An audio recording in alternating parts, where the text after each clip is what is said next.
উপজেলা অফিসার রয়েছেন মোহাম্মদ এনায়েত হোসেন, পল্লী তদন্ত বারমোহন থানা, রয়েছে ডক্টর জয়াধর ভৌম, উপজেলা প্রাণী সম্পদ কর্মকর্তা।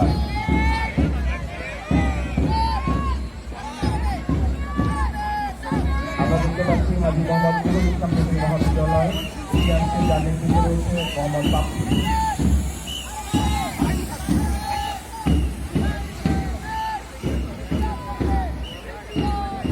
হাজী মোহাম্মদ নুরুল ইসলাম মহাবিদ্যালয়ের